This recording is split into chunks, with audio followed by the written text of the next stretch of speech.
না, আমি অসম্মত হচ্ছি না, আপনি আগে শুনবেন তো। Let me speak.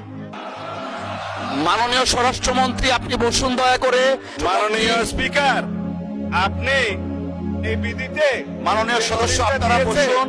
সেটা আপনি আগে সংশোধন করেন। মাননীয় সদস্য, এটা তো কাল চালাতে মাননীয় পারে না। সদস্যবৃন্দ, আপনারা বসুন। ওনাদেরকে মাননীয় বলছিলেন, স্বরাষ্ট্রমন্ত্রী, আপনিও আমরা বসুন। চাই না যে এখানে আমার কোনো ডিসিশন জবাব। Already has been pronounce. আমি বলছিলাম যে আজকে রুলিং দেওয়ার পরে এই বিষয়ের উপরে আর কোনো কথা চলে না।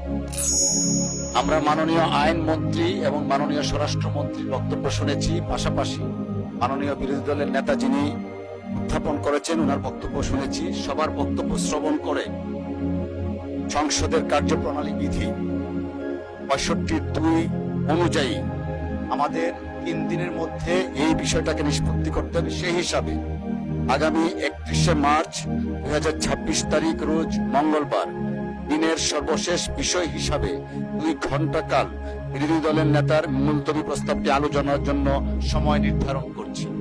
আগামী 31শে মার্চ মঙ্গলবার 2 ঘন্টা। মাননীয় স্বরাষ্ট্রমন্ত্রী। হ্যাঁ, মানে স্পিকার, আমি আপনাকে অনুরোধ করব, আপনি মঙ্গলবারে। না, আমি অসম্মত হচ্ছি না, আপনি আগে শুনবেন তো। Let me speak. মাননীয় সদস্য একটু বসেন। আমরা উই আর কন্ডাক্টিং। আমি বলেন। মাননীয় স্পিকার, মঙ্গলবারের আলোচনার সাথে সম্মতি প্রকাশ করছি। ওনারা হয়তো মনে করছেন আমি বিরোধিতা করব। না, যদি সংহতি প্রকাশ করেন তাহলে তো আর নতুন করে কথা বলার দরকার নেই। একটা কারেকশন দিচ্ছি। মাননীয় স্বরাষ্ট্রমন্ত্রী, আপনি যদি না, মঙ্গলবারের correction আলোচনার আপনাকে সাথে করতে হবে, সম্মতি মাননীয় প্রকাশ স্পিকার। করেন